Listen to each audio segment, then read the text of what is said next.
Vetvrasja e shtetasit Qamil Zeka në ambientet e burgut të Rogozhinës mund të ishte shmangur.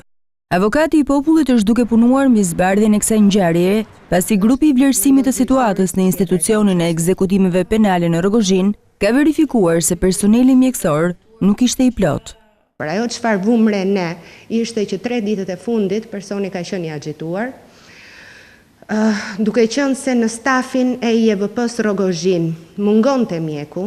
2 mjekët që duhet ishin sipas organikës në detyrë kishin kaluar me ndjekje penale, kështu që janë në procesin e tyre tani më nga kemi ne informacion janë me detyrim paraqitje.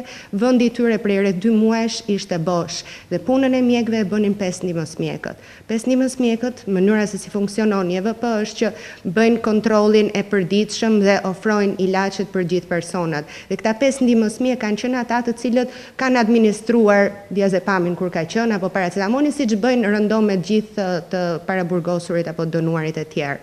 Këta ndihmës mjek nuk mundin të bënin detyrën e mjekut të specializuar, edhe personi i sektorit social nuk ishte i shkolluar për profesionin që punonte. Punonjësja e cila mbulonte godinën në të cilën ishte i ndjeri, praktikisht ishte liruar 2 ditë përpara se sa të ndodhej ngjarja, sepse nuk plotësonte kriteret e punës për vendin në cilin ishte, nuk ishte me formimin psikologe sikurse duhet ishte. Një nga problemet që na u shfaq edhe nga drejtori i institucionit, por edhe nga drejtori i përgjithshëm i burgjeve, i cili gjithashtu erdhi për të vlerësuar situatën dhe patë mundësinë që ta takonim, ishte që ka probleme për plotësimin e stafeve sipas profesioneve të kërkuara. Avokati i popullit bën përgjegjës për këtë situatë dhe mbi popullimin në dhomat e paraburgimit. Sipas tyre janë 1700 persona mbi kapacitetet e lejuara. Kjo e bën të pamundur që nga ky institucion të dalësh qytetari i rehabilituar dhe i mirë për shoqërinë. Në kushtet e një mbi popullimi, qytetari i mirë është shumë e vështirë që të bëhesh, pasi cilësia e shërbimeve që merr nuk është e tillë që do të ndihmojë që ti të bëhesh njëri më i mirë. Është e tillë që praktikisht sjell agravim. Dhe ky agravim duhet marrë një përgjigje sa më të shpejt nga institucionet kompetente.